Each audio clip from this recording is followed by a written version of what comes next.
Look at that bad boy. That's fantastic. Until you get fired for having racist propaganda in your office. How's the Rhodesian light infantry rich? I mean, racist. I know why they're rich. Why are they racist? Because they're white. Because they're white. Yeah. So didn't you know everything white is racist? So can you be half racist? No. Yeah, okay. So Roger's racist then? No. No. Yeah, I'm a minority. Yeah, Roger's a minority. He can't be, therefore, can't be racist. Those are the rules, man. Look, I'm just telling you what the rules are. I didn't make them. He's not really a minority. Look at him. Not a socioeconomic minority, apparently. Whatever. Yeah. So stupid. And globally, there's no way he's a minority globally. He's certainly not a minority in Honolulu. That is true. That's very valid. They treat him like one at Duraku. So that we get to use our. The owner basically just said, "Go F yourself." That's wild. You know what? I'm going to offer no recourse, no nothing. That's wild. No, you know what? I mean, the thing is, like, we had a couple drinks too, so you don't want to get belligerent because your perspective's a little bit off when you get a couple drinks. It's like I don't want to be that guy, but sure. I mean, we were there. I thought the appetizers were good. It was funny though because they were a little sloppy. Like we got the kimbap or sushi rolls, and I remember things like, "Wow, man, this looks like my kid was in the back of the kitchen, like putting this stuff together." So we sit down, Josh. We've got 7 of us, and the 7th being a little kid. So it's not like you've got 7 grown adults, but we sit there, have some beers. Beers come out on time. Have some appetizers. Appetizers come out in a pretty good time, but again, looked a little bit janky. And then, I'm waiting. There it is. 45 minutes go by, and I'm waiting for my entree. And I ordered what Luke did. And then another table had come in like 20 minutes after us, ordered the same thing, and they take their plate, or they take the same entree, they take it to them. I'm like, well, what about us over here? We haven't eaten. And I think the problem that one, the other table getting the food early, when they clearly ordered after us, but it's like, dude, zero communication. I mean, it's almost like we talked about blue states still being stuck in COVID, and that's Hawaii, man, because it's like, had they come out and said, hey, and the server was the face of it, should have been like, kitchen's running a little slow. Let me get you another beer. Your food will be out in 10 minutes. Whatever. Badass, dude. Not a problem. Got it. Tracking. But not to say anything, and finally hit him up like, hey, dude, where's our entree at? And then finally I was just like, you know what? We're 45 minutes after we ordered. So I'm like, I'm done by now at this point. And he's like, oh, sorry about that. But he wasn't sorry enough that he still charged us the table for the party for 7, right? The 20% tip or whatever. And, sure. I get on Yelp and do my thing. And I didn't poop on them. I was just like, hey, we're normally fairly regulars there for travelers. And, 45 minutes of entree and whatever. And the owner comes back and is like, yeah, we take your comment very seriously. Thanks for your review. So basically just go F yourself. Like we couldn't care less. And that right there just shows you, like, I don't know if it's under new management or whatever, but that sums up the whole visit. They couldn't care less. Got to be under new management because, folk, we've been going there for 2 years now. 2 years. If I go out there for a week, I usually go there at least twice. And it was one of the best sushi places I'd ever eaten at the first couple of times we ate there. I mean, I couldn't get enough of it. And man, Josh mentioned it before we went out. He goes, hey, the portion sizes have gotten smaller. And if you hadn't have said it, Josh, I might not have noticed. I might not have noticed. I forgot about but that. You said it, and we've been there so many times. I was like, he's right. The sushi rolls have gotten smaller. Whatever. And so, yeah, it's got to be new management. New management came in there. It's like, okay, we're cutting food costs by smaller portion sizes and, no accountability. It was just because we had a problem getting seated too. And I was getting a little hot with the guy because they basically just canceled our reservation because we didn't ask for a high chair. Josh knows about that. But yeah, she didn't need a high chair. Wasn't she in a regular chair? This is what they said, Josh. I made the reservation online. And in the comments section, I put, because you can only make it for 6. So in the comment section, I said, this is for 7 plus a toddler, right? And then that was it. And then all afternoon, I'm teaching a course, and I get a phone call from him. and basically, hey, just calling to see if you needed a high chair. And by the time I got that message, we were already walking to the restaurant, and I'm like, oh, figure it out. So we got there, and they said, oh, you never replied to the phone call, so we had to move you to another table. And I'm like, that doesn't make any sense. And we're going to see. I said, what about that table over there? The high top one? And he goes, oh, we're going to seat another party in that one. They don't get here for the 15 minutes. And that's when I started throwing my fit. And they did seat us at the high top. But it's like, come on, is that really necessary? And they weren't even busy. Dude, it was like, you remember the time that we've all gone or whatever. Place is what? Maybe half full? Maybe. Yeah, it's a lot less full now too, Josh. I mean, it's not. Hey, man, locals have figured it out. Word gets around, I guess. It's such a shame. That was such a great place. We'll find another, though. It was a great place. I mean, like you said, if we were there for a week, we were going at least twice. If we were there for 2 weeks, we were going to be there probably 4 times, over the course of 2 weeks, because it was fantastic. And the reservation thing, everybody remembers that, when they jacked up the reservations a while back, and of course, Jeremy blames me, but they do that stupid phone call thing. And they're like, we're just calling to confirm your reservation. And it's like, hey, man, I made the reservation. I have the text message. It's confirmed. Confirming it. It's confirmed. Until I call you and tell you, hey, I need to cancel that reservation, then it's confirmed.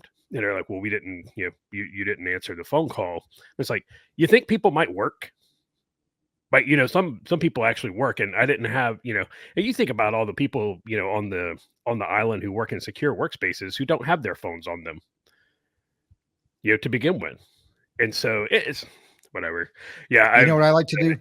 I beat my last every time we go back and we eat somewhere else, I'm going to go back to my review and just post on there another day I didn't go eat at Duraku. That's hilarious. So it's fortuitous. So my wife gets her nails done by a lady here locally who is from Honolulu. She's such a racist. I just said she's from Honolulu. You made that and does nails. I think does nails. Yeah, and does nails. I think you were stereotyping. Honestly, I think that sounds a little racist to me. Minority, remember? We just covered this a few minutes ago. So I'm gonna have my wife ask her, hey, where's the best sushi place in town? So we'll get the inside, the local food guide there. Now that little Italy place we went to, I thought that was really good. I mean, it was, obviously Italian, but like the sushi stuff, dude, like even like any of the fish. I mean, all the food there's been good. I mean, I haven't had bad food. That was when the appetizer came out, that had to be the sloppiest though, from like the food trucks and everything, dude. That had to be the sloppiest that came out. I mean, it was just like, wow. The oysters were super small too, man. That was very upsetting. It was very upsetting. They really gone downhill. I know. Yeah. Like I said, man, I noticed it last time and it was like, it's one of those, like the sushi rolls. You're like, it's smaller by like 2 pieces. Right. Mm-hmm. So you're thinking to yourself, you're like, is this really smaller? Is it just me? Or is it because I'm fat? And I'm not getting enough. Like, what is this? What? Yeah. But I looked at it and I was like, no, because I ordered an appetizer, and I ordered an appetizer, something like, the edamame, or whatever. And even that serving was noticeably smaller. I was like, okay, yeah. It's not me. The portion servings are definitely smaller. It was, so, but if the portion smaller, if the portion sizes get smaller, I expect the price to go down. And that was, that's definitely not the case. Shrinkflation. We should be resting. Well, and it's all about customer service, right? I mean, here's the thing. It's like, hey guys, if we're going to raise prices, because that's the intangible, right? If you're going to raise prices or you're going to shrink portions or whatever, that's like an all hands, like, hey guys, gals, this is what we did. Like, you need to be, super, accommodating with the customers. And a lot of folks, man, they just, okay, well, the service was good. And, the food, as long as the food tastes good, it's presentable.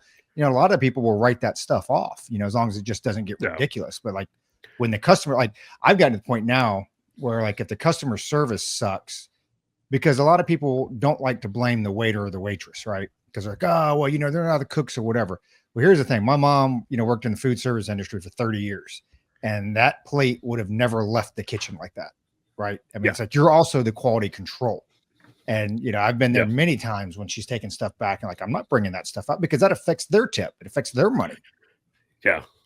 Well, it's like, you know, and I watched, every once in a while, I watch Gordon Ramsay, you know, people in the, Oh yeah, you know, in his kitchen and him, you know, going at people and stuff like that. And, you know, you know, a lot of times you're right. It's not necessarily the server's fault, but at the end of the day, they are the face. They are the face of the business, right? And they're who you're interacting with. You're not interacting with the cook. You're not interacting with the manager, you know, by and large. And so, you know, when the food sucks, when the, you know, the service is shit, well, guess what, man? You're going to catch it, and you need to be, you know, you need to be accommodating, like you said. And, you know, most of us, look, if the kitchen's backed up, somebody called in sick, you know, whatever, like, we get, life happens. But like you said, come out here, throw an appetizer, throw a free appetizer on the table, or, you know, whatever. Be like, hey, sorry, the kitchen's backed up. You know, here's some appetizers on us, you know, while you wait for your food, you know, or whatever. But just acknowledge it, and, you know, try and do something to, you know, to help fix it before people start asking for that, you know, for that Josh discount. So it's yeah, man. I've eaten there my last time, and like you said, I've not had a bad food out there. Like, I haven't. Everywhere I've eaten, even the places that were, you know, not as great, they were still good. You know, so we'll find out. Dude, the Whole Foods sushi was like the best. You know, get it by the pound. I mean, it's fantastic, man. Yeah, that was actually pretty good. Not gonna lie. That and the Foodland sushi bar at Ala Moana Mall, like, that thing is, or the poke bar, like, it's fantastic. So yeah, maybe just, you know, eat at the grocery store. Yeah. Well, we went to the Asian Sticks a couple cheaper. nights. That's that little food court downstairs. And Yeah. dude, I mean, it's one, it's cheaper. The customer service is spot on, you know, and I think because especially right there, there's so much competition, right? I mean, because you've got like 11 or 12 Asian restaurants, and let's be real, they all serve like the same stuff, you know, maybe on a different plate or whatever. And with it all being there, I mean, they have the same distributor or whatever. So really what separates them is like the customer service, and maybe a little bit of variety in the food, but not so much as, you know, picking a different restaurant or whatever. But yeah, dude, for the price and everything we got, I mean, I will happily go back down there and eat my meal. Yeah.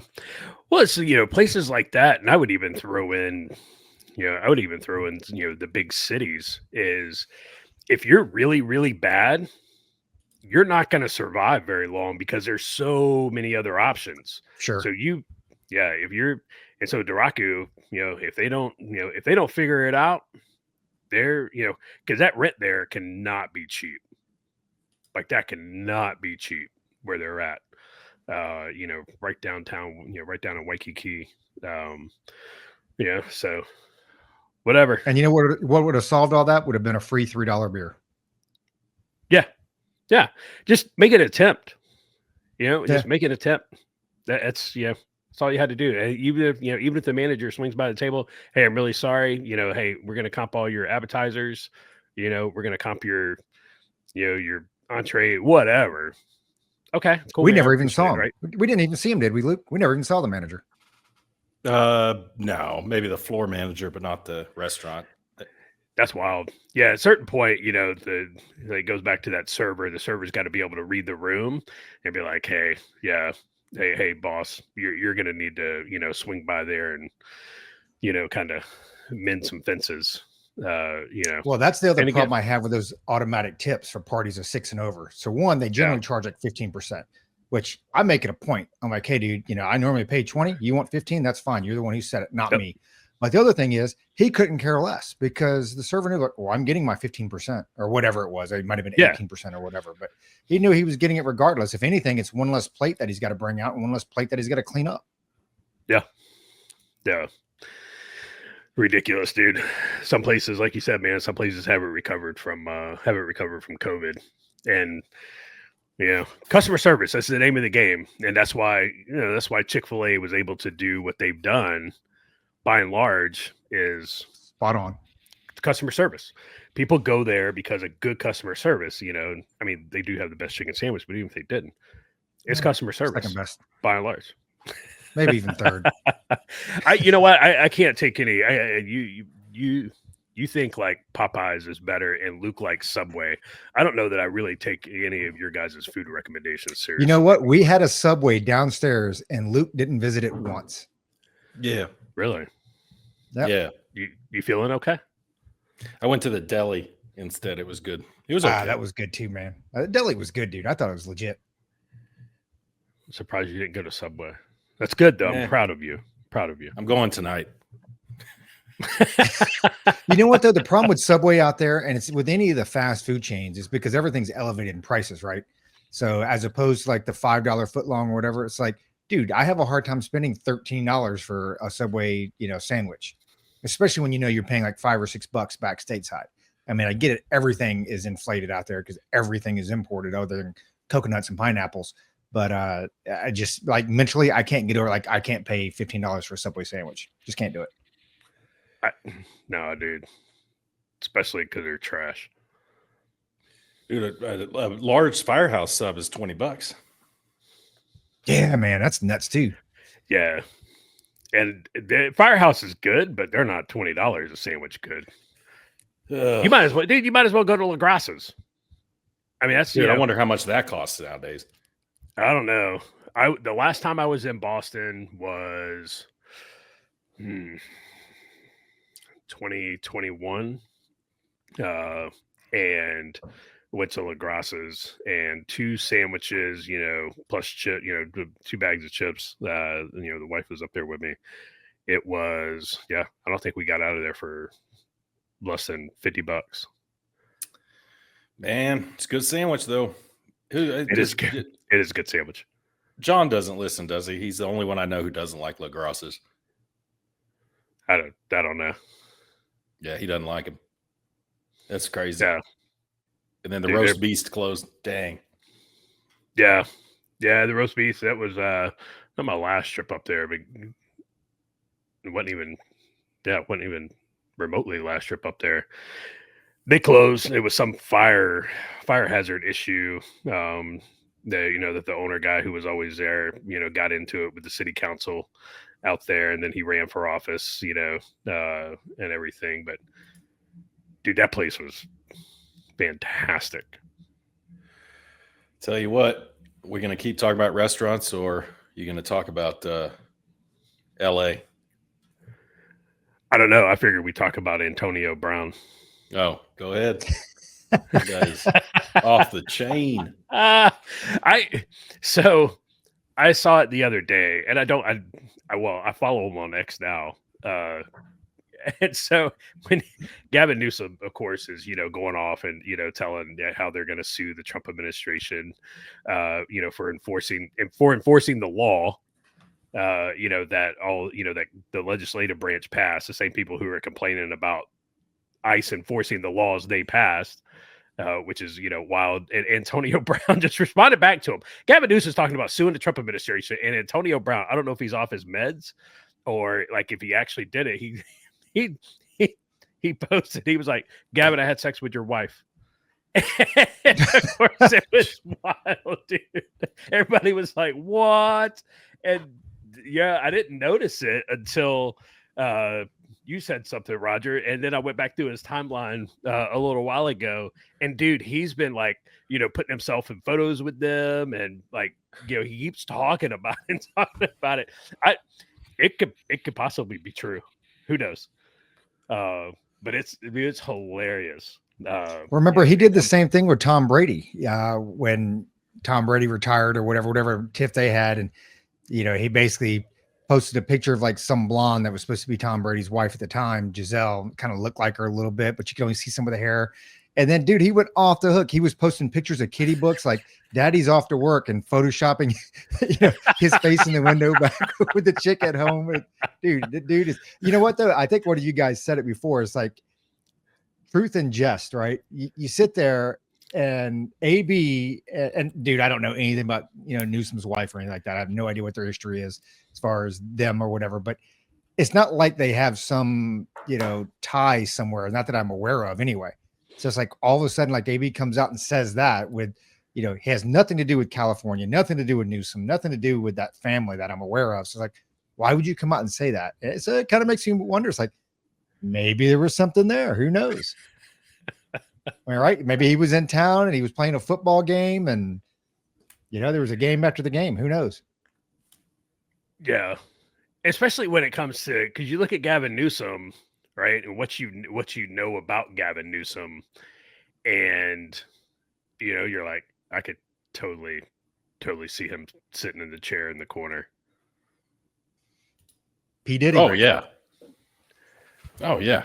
Yeah. P. Diddy, dude. You look at that and you're like, oh yeah, I could see Gavin Newsom sitting in the corner in the chair. I could see him sitting in that chair. Oh yeah, without a doubt. So yeah. It was actually, it was Steve, one of our listeners, Steve, who was, like he's the one that I think originally said, he's like, there's truth in jest. So, yeah, who knows, dude? But him going on and posting all that other stuff is hilarious, absolutely hilarious. So, Luke. So with the LA riots, what's your thoughts, Luke?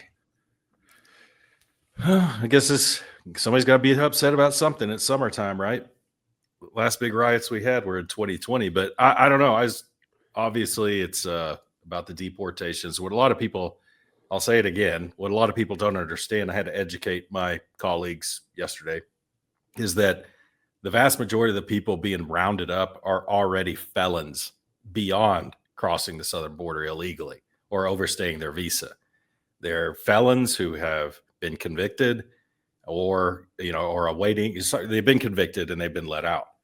So, and that's who they're rounding up. Now, if they go into a spot like a work site and they know 2 felons are there, and let's say there's 5 dudes at a work site, there's 2 of them are felons. If those other 3 are here illegally, they're going away too, because that's associated with known felons. Well, that's associated with felons, not even known. So it's like you steer clear of felons, and you're not a felon yourself, you're probably not going to get deported, right? It's just, I think it is completely predictable. And honestly, I'm surprised it's not worse. I don't know if it'll get worse, but I was watching it last night. I think I was talking smack, and I was like, it just doesn't look like it's getting worse. Maybe that's because it's a Monday. I don't know, but totally predictable, I think. And I think they're just a lot of agitators. I was talking to my son yesterday, and it was funny. I think Josh brought up the rooftop Koreans, and it's great this stuff happens, right? Because my son, he was like, what are the rooftop Koreans? So I had to kind of educate him on that stuff.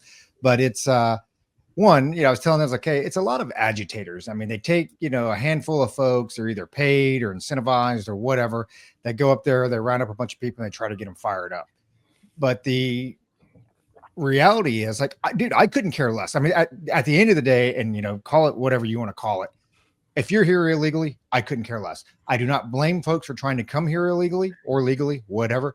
I'd be the same one trying to swim over the Rio Grande or whatever. So I don't blame them for trying, but don't blame us for kicking you back out across the border. So I have no issues whether you've got another offense or whatever, because you already broke the law one time by coming across illegally, period. So at that point, I couldn't care less. And you know what? If Mexico's so great and you're raising the flag and I got nothing against Mexicans, then go back. Go back. Hey, it's a great place to live. That's great. Go back. So just, goes to show it's agitators. And I think even with Fetterman, dude, did you see his tweeting or Xing or whatever the hell we're calling it? I mean, even he's like, hey, Democrats, we've said this over the course of the last year. It's like, are they attempting to be on the wrong side of every single issue? Because I don't even think this is, Luke throws out an 80-20 issue. I don't even think this is an 80-20 issue anymore. I mean, I think we're starting to see it be like a 90-10. And so it's like, hey, Democrats, like, are you really trying to be on the wrong side of every single issue? And it goes back to, the Trump derangement syndrome, where it doesn't matter. It's whatever Trump does, I'm going to be for the opposite, no matter how good it is, no matter how justified it is. And, and I think they got to be careful, because when you look at this lawfare, and, I do believe this is one reason why the administration hasn't taken action or tried to push some type of legislative action with the lawfare, is because the GOP is going to do it when they're in charge, or when the roles are reversed. he knows that he's acting in the right now with these federal statutes and executive orders. SCOTUS is going to come and overturn them all, as they've been doing. If they don't get overturned sooner than that, which half of them are. But it's like, you know what? We don't actually need to go burn that bridge yet, because when the Democrats are in power, you can expect the GOP to go do the same thing. But as far as illegals out there, I mean, one, I think you look at, and I'm with you, Luke. I mean, the protests just haven't been that big. But you know what? It's because you've got somebody that's not willing to let the city burn down. It's especially with Newsom, right? Where he's let that city burn for the last 4 years. And you see a lot of folks in the media and Stephen Miller, and he's like, yeah, you're right. That wasn't a photo from yesterday. That was a photo from 4 years ago when you let it burn down. Right. So, I mean, it's like, I don't know, man. The Democrats are on the wrong side of it. One thing I do, knock on wood, we haven't seen too much out here in Phoenix, but the temps are above 100 degrees now, and protesters do not like hot weather from what I've seen. So deport them all.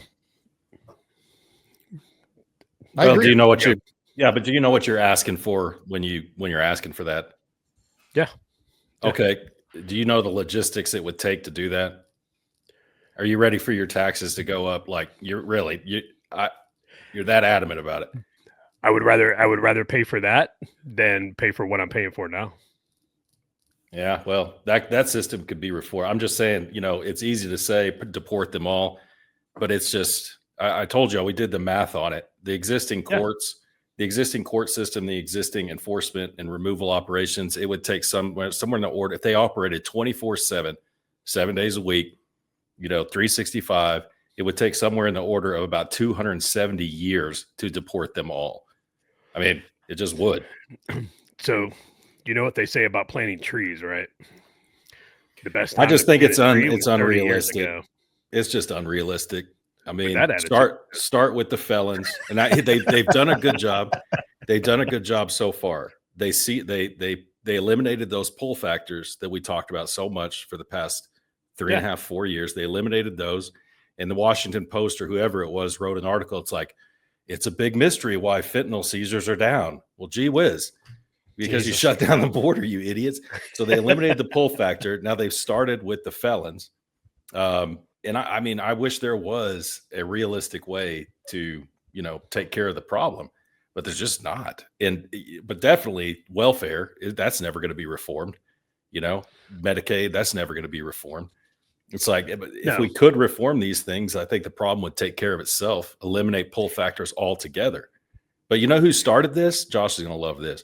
You know who started this mess? Ronald Reagan. Yeah. 100%. Yep. When Reagan granted amnesty, that's what started it. He also tweaked the migrant worker program, like the seasonal workers. He tweaked that, messed everything up. And, I don't agree with Malcolm Gladwell on everything, but I listened to one of his podcasts where he did a deep dive on immigration reform. And he's right, dude. Tweaking that and granting amnesty, that's set us on the road that we're on now. Yeah. No, and and when I bring that up, and Reagan's anti Second Amendment stance, it's people get upset because he's the great orator and the anointed one. But yeah, his policies on illegal immigration and amnesty would absolutely catastrophic. So when I say deport them all, yes, deport as many as you can with the time you have and the resources you have. If that's only a quarter or 1% of who's here, then okay, that's fine. But start doing it. And dude, I don't care. I will gladly pay more taxes for you to deport as many as possible with the time allowed and the resources allotted. And I'm with Roger. I would do the same thing. If I lived in some, third world shithole, I would absolutely, by hook or by crook, get myself into the United States, and I would, go do whatever I needed to do, and then I'd send money back home, so my family could eat. But I would also live with the understanding that, hey, if I get caught, I know what's going to happen, and that's just, hey, man, that's just, that's the way it is. Running around waving the Mexican flag while you're burning the city to the ground, that's man, that is not really what the founders intended when, they talked immigration, and when, we looked at, immigration as a whole coming to America, coming to the new world, assimilating into society, and being productive. Like Roger said, if it's so great and you want to wave the Mexican flag, well, then go back, start walking south. Oh, that's right, you don't. I would absolutely. One of the ways, the other pull factor, that you talk about, Luke, I would have 75% tax on remittances tomorrow. Done. Right there. That right there would also help. And it would be, it'd be like, tariffs on China. There'd be like 400%, 500% tomorrow. And, but yeah, the tax on remittances, they're like, oh, what should it be? What should it be? It's like, it should be massive and asinine, in the beginning to try and help turn this aircraft carrier. But as far as them burning down LA, one, I really don't care about Los Angeles. You can burn it down, by and large. But again, I look at Congress, and you see all these Congress folks, except for Fetterman, and they're all like, oh my God, I can't believe they're doing this. I can't. It's like they're enforcing the law you passed. If you don't like the law, pass a new law. You had the opportunity, right, when you control both chambers and the executive branch, yet you didn't pass a new law because you don't want to, right? And it's like the Doge cuts, and I'm sure we'll get into that, and the big beautiful bill. So you guys had the opportunity to make headway and make meaningful, changes, and yet you chose not to, and that that started the the Elon Trump breakup. So they don't want to change, because if they start fixing things, then that doesn't help them the next election cycle when they get to point the finger at the other side of the aisle, talking about how things are all broken. But as far as law enforcement in LA, dude, if you're out there throwing rocks at, police officers, and you're out there, setting police cars on fire, and did you see the Apple store got looted? And did you see the 7-Eleven? And now this is going to sound racist. So they tried to loot a 7-Eleven, and there's a bunch of Indians on the inside, and they're trying to hold the door. There's like 5 or 6 of them trying to hold the door shut. And all these protesters are on the outside trying to pull the door open, and they finally get it, and they loot the place, and they set it on fire. It's like, oh, so you guys are protesting, immigrants being deported. So what did you do? You looted the store being run by immigrants. Well, it's so ridiculous. I don't know if you guys know this, but in Compton has actually turned into a predominantly Hispanic Latino area in LA. Didn't used to be like that. Remember? Oh yeah, really? Yeah. So I was reading an article. Boys in the Hood.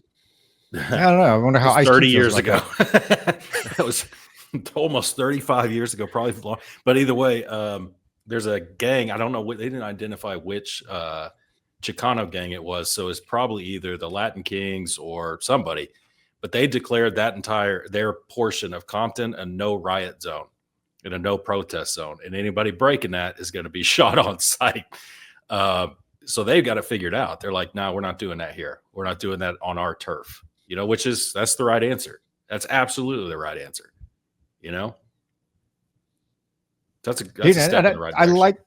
I like the actions that they're taking so far. I think I read something, was it yesterday or maybe today or whatever? There's like 3,000 illegals on their way to Guantanamo, or at least in the process of going to Guantanamo Bay. So it's like, hey, it's dumb anyway, because like Luke said, a lot of these folks have records, and yeah, there's going to be some collateral damage in there or whatever. But if I'm here illegally and I want to stay here, I mean, the last thing I'm going to do is try to break the law again, right? I'm going to do what I can to support my family, work a job, stay low, whatever. But apparently there's like 3,000 people on the way to Gitmo, talking about the tariffs or the tax for money going back to Mexico. I mean, again, I like 400%, man. You tax the crap out of that stuff. Right. Yeah. So it's like these illegals that are here trying to send money back somewhere. Hey, we're going to tax the crap out of it, make it so that it's not worth it.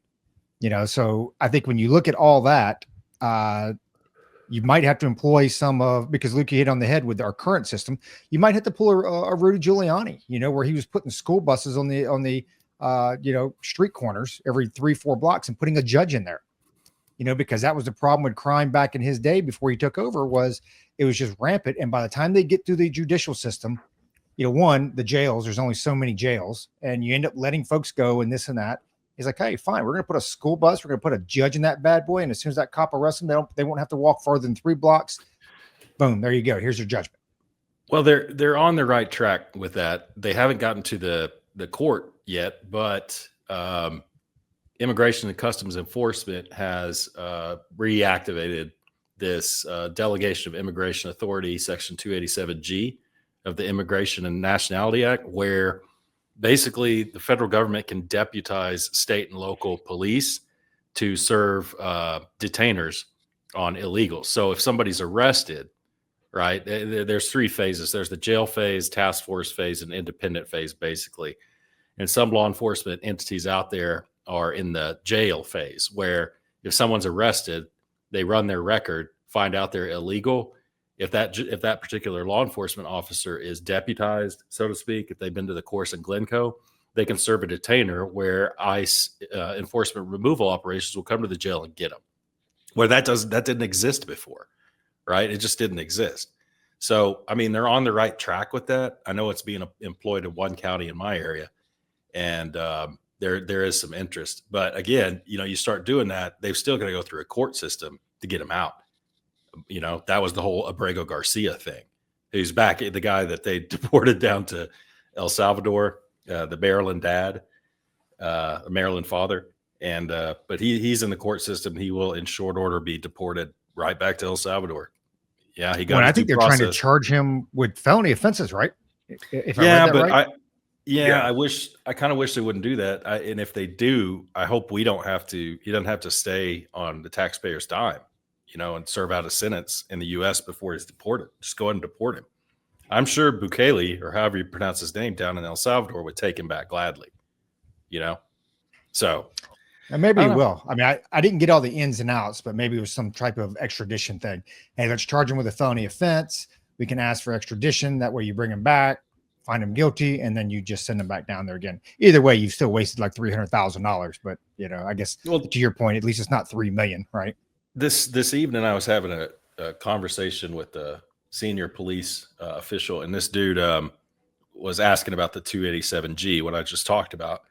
And he goes, well, he said that very thing. He goes, well, I guess this is a step in the right direction. Maybe I should do that. And I was like, well, you check into it, But I said, in 3.5 years, that may just all go away. At least you'll have some officers trained up. But, whatever. And it got me thinking. I was like, 3.5. We got a little over 3.5 years. But, I know we're looking way far ahead. But, I mean, who do the Democrats have on the bench? I think they tried the AOC thing. I think they're going to continue to try that. Gavin Newsom, still a player. I don't know who, Shapiro. It's going to be interesting. Shapiro, there you go. It should be Shapiro. But you know what? I think these moderates on the Democrat side, it's funny that you mentioned that, because I think part of the problem that you have right now with the flights down to El Salvador, with, we talk about them being wrong on every side of the issue, or the wrong side of every issue. Part of it is there is no leader. So there's nobody to wrangle them up. I mean, they're going to ride the coattails of your David Hoggs and your Bernie Sanders and your AOCs because of money and fundraising, and they can get a lot of grassroots funding there. But when you look at the actual leader, like we've had Trump, even when he was, when Biden was elected and sitting in the White House, not really in power because we still haven't figured that out yet. But, when theoretically Biden was in power, I mean, Trump was still the leader of the GOP and the Republican Party. And right now, I think with the Democrats, it makes me wonder, Josh, it's like Shapiro should be the leader, right? I mean, he's the moderate guy, but I get this feeling that the Democrats have gone so off base that, it's almost like, I forget the guy's name. Actually, I don't think I ever knew it, but the DNC chairman, I guess, I saw a headline today that he's like, I'm tired of this. I don't want this job. And he doesn't want it because he's having to deal with David Hogg and these progressives that are so far left. And it's like, hey, I get it. You can be, idealistic and this and that, but you got to win elections, or you're not going to be around very much longer. So do you think that Shapiro, I mean, is he out of the limelight because he thinks the Democrats have just gone too far off left and he comes back in 2 years, or what's his play? So looking at Shapiro's X account, dude, he has not. Going back to real quick, going back to June 6th, June 5th, June 4th, and I'll stop scrolling. He has not commented. He has not posted once about LA, about what's going on. Right. So I think he is like, yeah, no, it's smart. I think it's a calculated move. Is he fed up with it? And it's like, I'm not going to get involved because I'm done with it. No, he's playing it right now because the moderate, because here's the thing. They got absolutely trounced in the elections. Right. It wasn't close. And I think Shapiro is probably looking at that. And the play is he comes out as the moderate because he knows the Ilhan Omars and the AOCs, right? He knows that far left that's not going to sell. That's not going to get people to the voting booth. What's going to sell, especially after a Trump term, is, love him or hate him, but the Trump man, the guy is, he's boisterous, and and that pushes those crazies on the left, and the loudest ones are spouting crazy stuff. He's going to come in 2028 and be like, hey, I'm kind of middle of the road. So and even his I don't know, some of his far left thoughts and policies, they're not going to seem that far left after 4 years of AOC and Maxine Waters and everybody. He's going to come out and be like, hey, check it out. And he does it, his timeline, his social media's timeline is not filled with, disband ICE right now, defund the police, hunt down ICE agents and put them in jail. It's not filled with that. A bunch of the other, a bunch of those other potential candidates, their stuff's filled with that. So I think he's playing. I think he's playing it smart because he's kind of being generally quiet about it and just kind of letting everything play out. So I think Shapiro is going to be a very, very strong contender in 28. Unlike Terry Moran, who did you hear the ABC reporter was fired today? Yeah. Yeah. It's look, here's the thing, man. You can agree or disagree with what ICE is doing. You can agree, disagree with what pick your police force is doing. Or when you're out there actively trying to injure them and and dox them and making death threats against their families and stuff, you're not winning the narrative, right? You are losing the information space. And when you're waving a foreign flag, like they've labeled you as invaders, right? They have called you that. It's like, sure, we had an invasion, right? That was that was a campaign talking point. We've been invaded. And when there's pictures of you standing on top, or next to a burning vehicle or a looted business, and you're waving the flag of a foreign country, you're not helping yourself.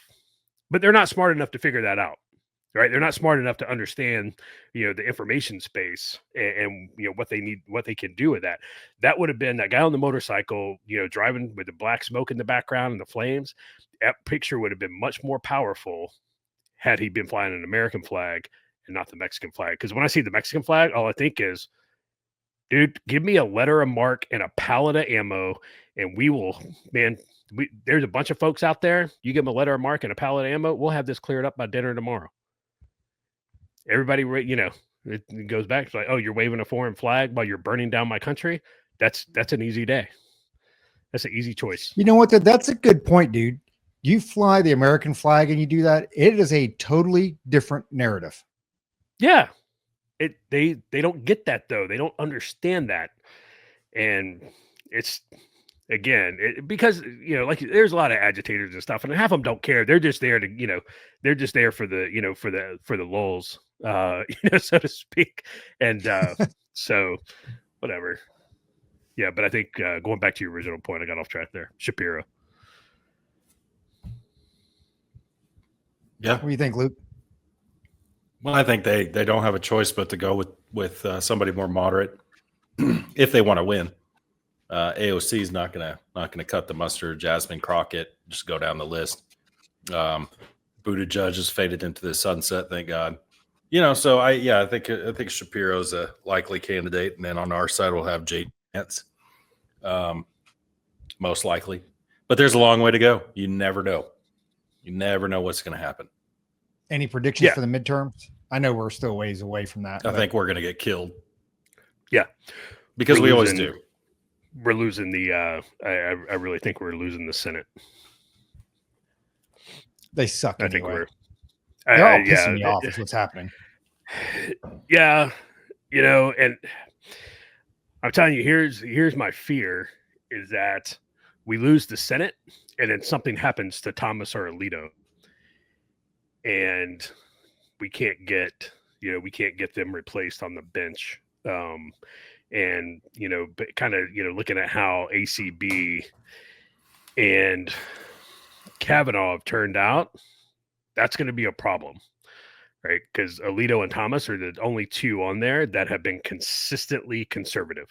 Roberts has been a wild card, since Bush appointed him, and ACB has been incredibly inconsistent, as has Kavanaugh. Gorsuch is, I think Gorsuch has been more conservative than not, but even he's had a couple you're like, really? So I would like to see Alito and Thomas step down and two people of their mold be appointed and confirmed to the Supreme Court while we control the Senate. Once we lose the Senate, that's a wrap. And depending upon how it turns out, it's in political campaigns, like it's the presidential election in 2028, they might as well be on the dark side of the moon right now. Like Luke said, so much can happen between now and then, but I don't like how it's trending as far as those two on the Supreme Court go. I really wish they would go ahead and retire and with the let them pick them, all right? Because Trump's 3 picks.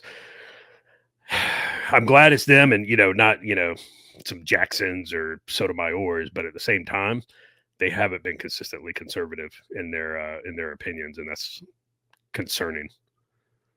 So who's going to be next to fall out of Trump's good graces? Because we had Elon, and the jury's out on whether that's just a play. Or if that's a real thing. Play. That's oh my!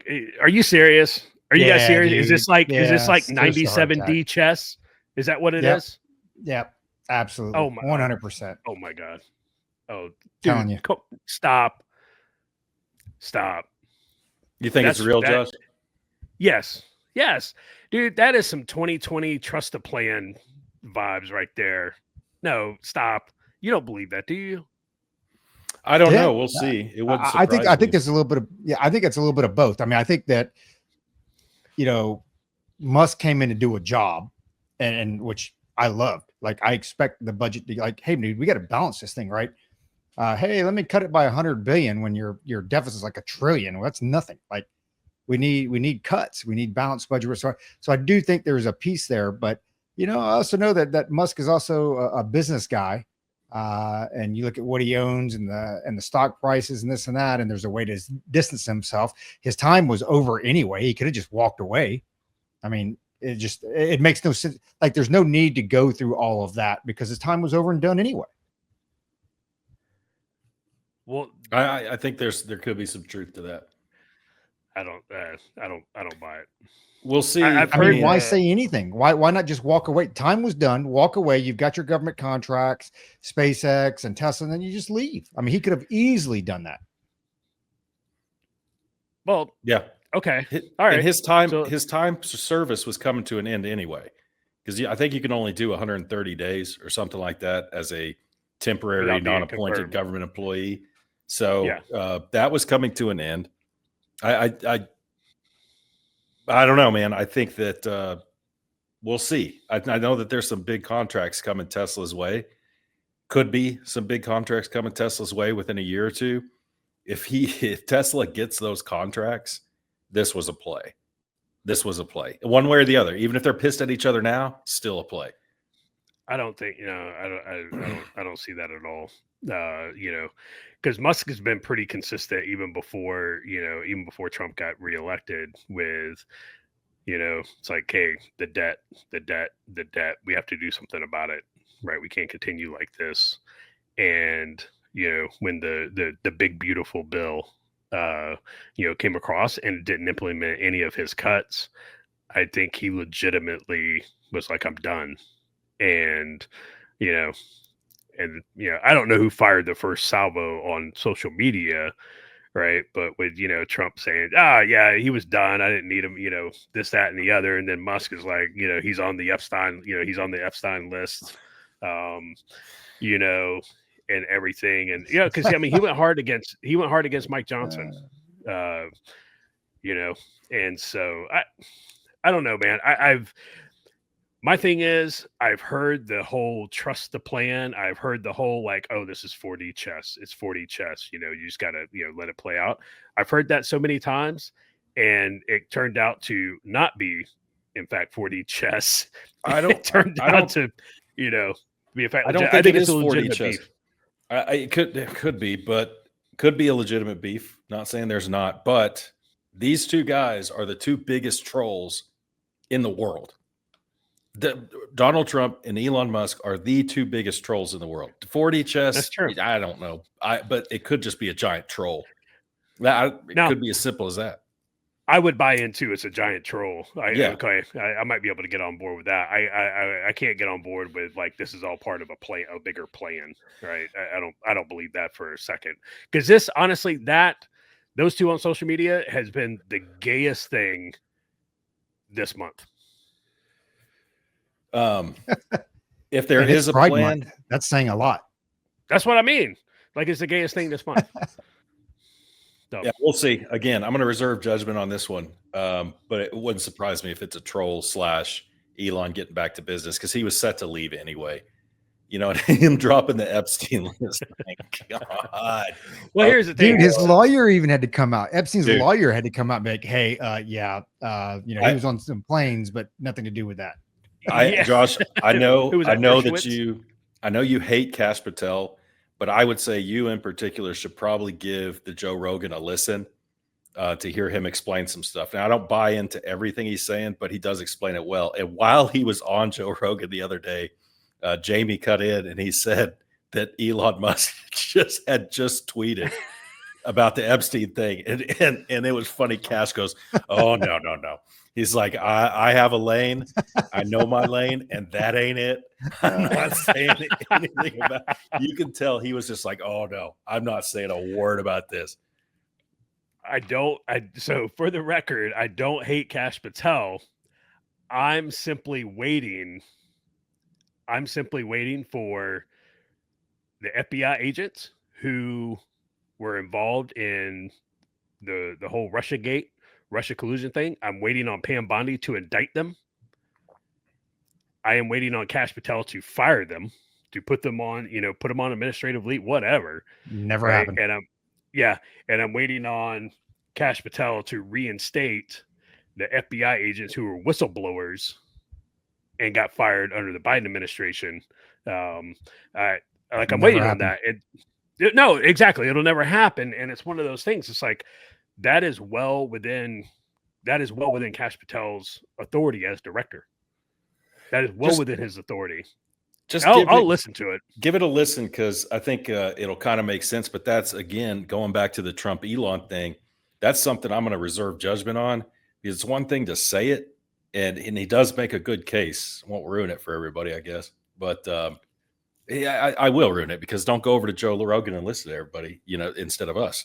But he's basically saying this has to be done right.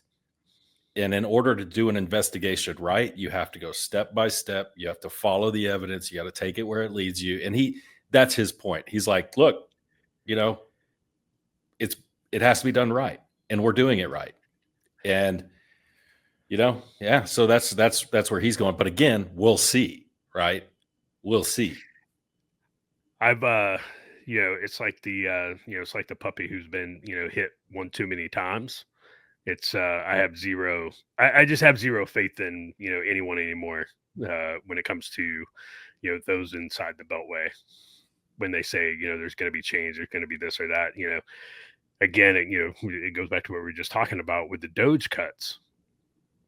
Not one thing that Doge recommended was in that bill. We are still spending more than we are taking in. Right. And and we've said it here, fiscal conservatism is dead. It's been dead for a very, very long time. And, here we are once again, we're funding things that, we said we were getting rid of. And, I think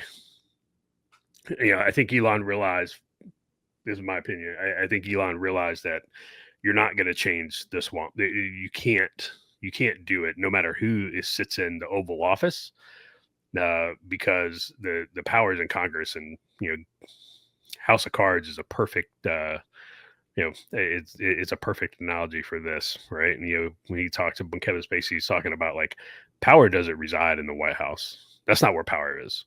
Power is in Congress. That's where that's the old stone house, right? That's that old money, old power. It's not the McMansion, that was built 5 years ago. You don't have mature trees in the yard. That's the executive branch. The real power lies in the legislative branch, where people can stay for, decades. So I don't know, man. We'll see. I've not been impressed with Pam Bondi. I'm even less impressed with her, as the Attorney General. The whole handling of the Epstein files, it was just, it was, I would say it was comical, but there was nothing funny about it. That was absolutely terrible how they handled that. I think I get this feeling that, and one, you got to give them enough time. I'm willing to give them enough time, but I get this feeling that a lot of the appointees, as well as a lot of the folks in Congress, are doing just enough to be able to say, I'm a Trump supporter, right? Because I think they realize that, hey, he is going to be gone in 4 years, 3 years now. And life's got to go on after him. And I don't think any of them, Republicans and Democrats, we've talked about it before, they're all one and the same. Now you've got Hawley. He introduced a bill today, to establish $15 federal minimum wage. But it's like they all want the same stuff. They just appear to be on the opposite sides of the aisle from each other. But they know that life has to go on after Trump, and that the Trump movement will probably die with him, right? I think the MAGA movement dies with him. Now, there'll be somebody else there to carry the torch in a different direction or whatever. But as we've seen so far with midterms and other elections, I mean, there's nobody else quite like him, including Vance or the Rubios or whatever. But I think a lot of those folks realize that. So they're going to do just enough. They're going to carry just as much water, to say, hey, I'm a Trump supporter. And then not really make any drastic changes. Again, I'll give them time. And I think the other side of it is it's a big, I look at Kash Patel. There's a big difference between sitting the sidelines and saying, I'm going to burn it all down, I'm going to do this and that, versus being the man in the hot seat. Because heaven forbid there's a terrorist attack, a large scale terrorist attack on U.S. soil that's successful or whatever. Dude, he's the one who's going to take the fall for that. Right. And Luke always says, hey, there's a little bit of gulag guard in all of us. Well, when you sit up at that, right. That's how the Patriot Act and all that stuff comes about. Well, hey, when I'm in charge, if I'm sitting the sidelines, well, I'm going to burn it all down. But then when you're there and the responsibility lies with you, it's like, maybe we do violate, a few rights out there. That's my own personal opinion. But I think that's why the midterms is going to be, the midterms will be interesting, because as much as the GOP is trying to screw this all up, like, I honestly think the Democrats are trying to screw it up even more. I mean, again, it just goes back to like, dude, they're on the wrong side of everything. But the GOP, when you come to big, beautiful bill, I mean, hey, dude, you claim to be Trumpers and this and that, then back it. I mean, we can't even get the votes to pass the original bill, and it's only going to get worse from there. So I don't know. I think there's just a lot of, hey, let me say the least that I've got to say and do the least that I've got to do to prove that I'm a Trump supporter, and then they'll all go back to being, the pieces of turds that, they are.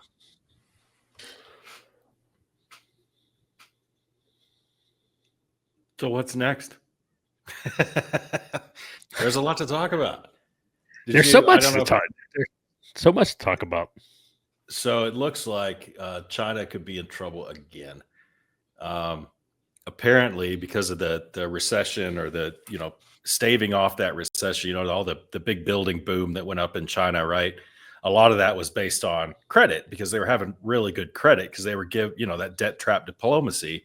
A lot of countries owe them a lot of money, right? So now it's time to start paying up some of these countries in order to keep China afloat.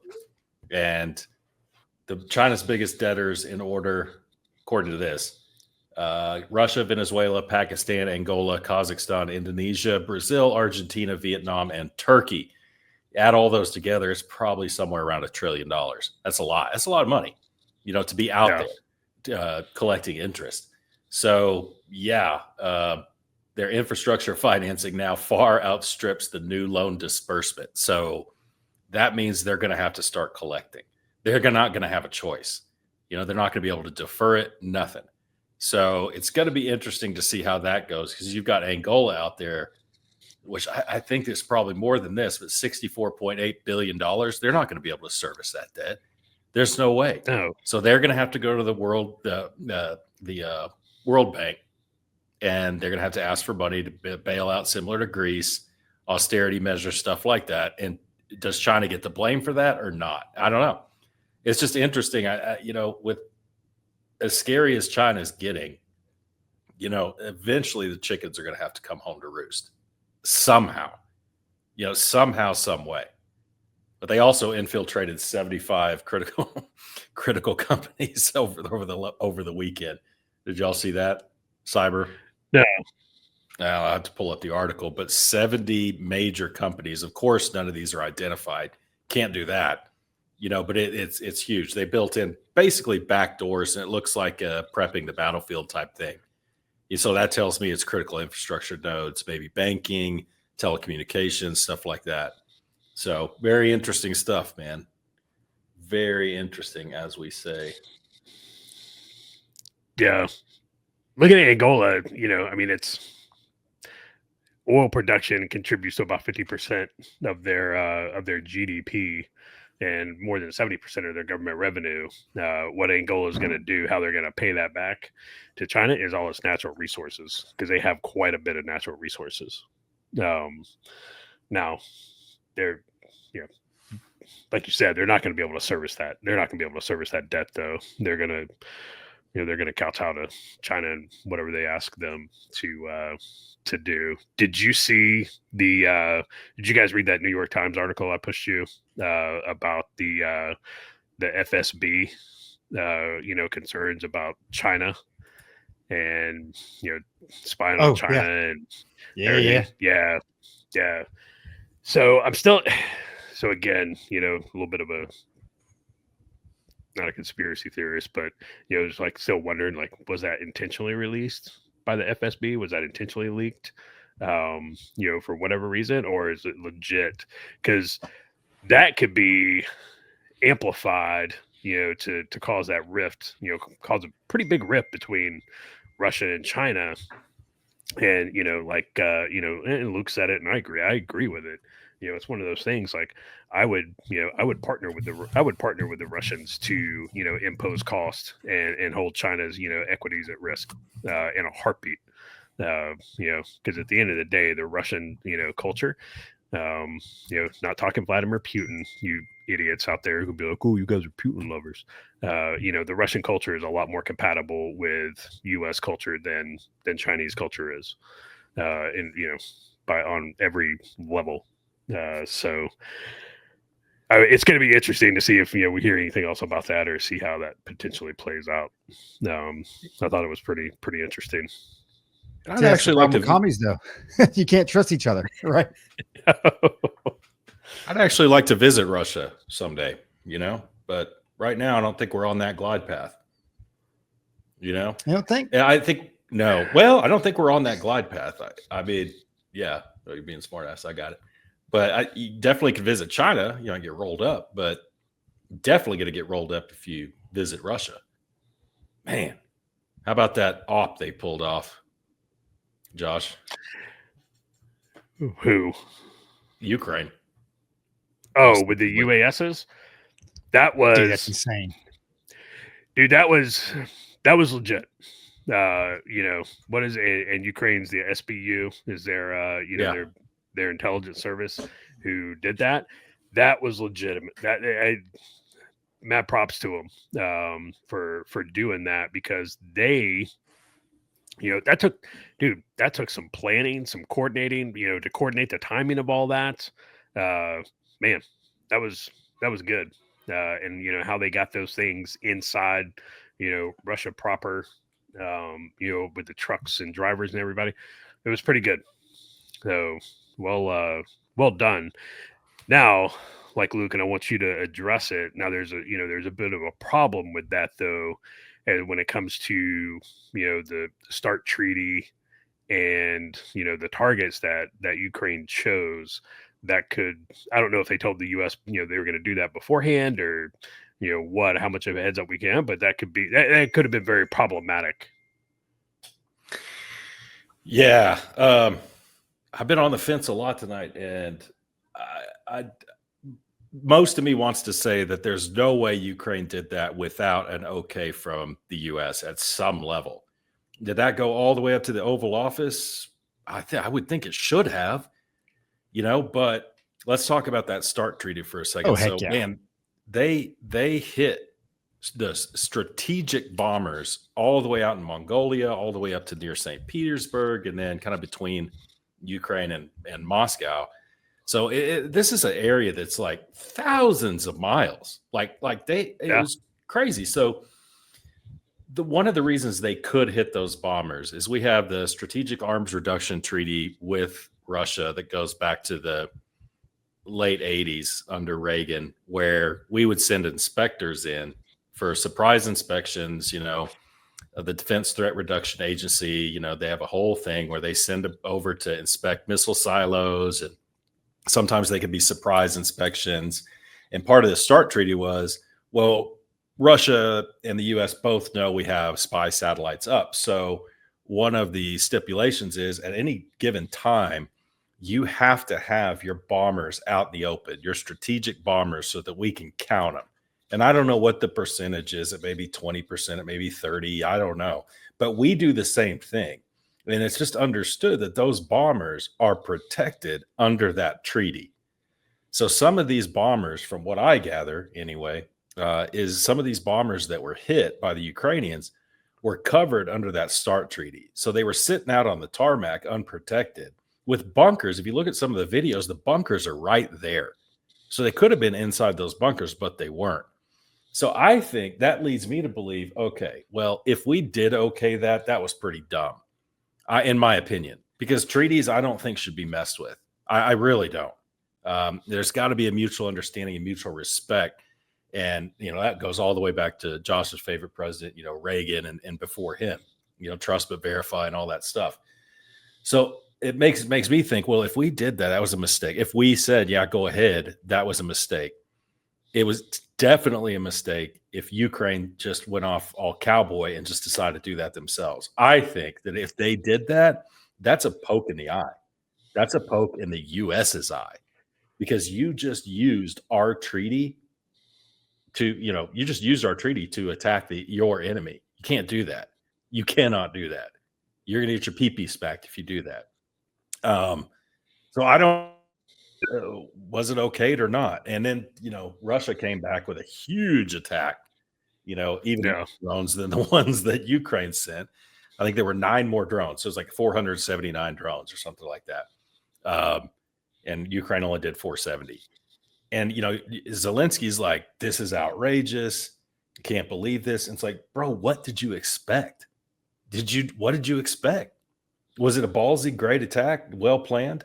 Not quite as good as the Israel pager attack? Sure. Yes, it was. But you had to expect that something was going to happen.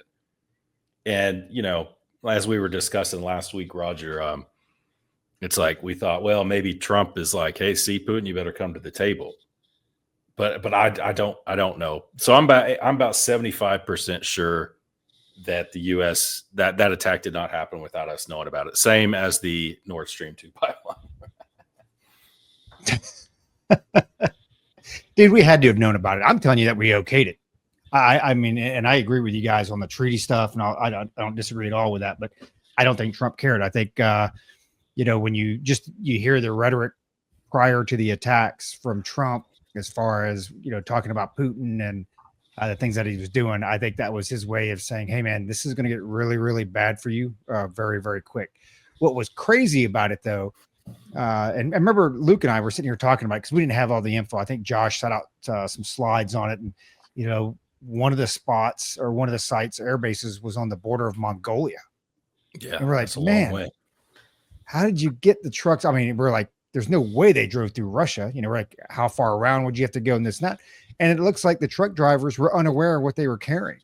So it goes back to like the pagers, right? I mean, you have to start looking at your supply chain and saying, man, not only the time to build that stuff and put it on top, they built them, basically hidden compartments of the lorries and put all those drones up there.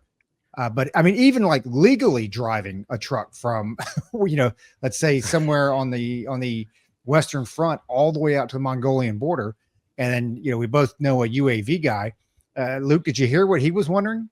What his thoughts on the UAV attacks? I remember he was really obsessed with the batteries. He's talking about the batteries. He's like, man, how did you keep them charged? And this and that. So, and I think I read a couple articles they were talking about. And for the listeners that are out there, I mean, basically they had these lorries, right? And there were hidden compartments on the tops of them, and the tops, they had, hundreds of drones. And as the truck drivers got close to these air bases, the tops of the lorries, those hidden compartments, opened up, and the drones flew off, and they went in and, went kinetic.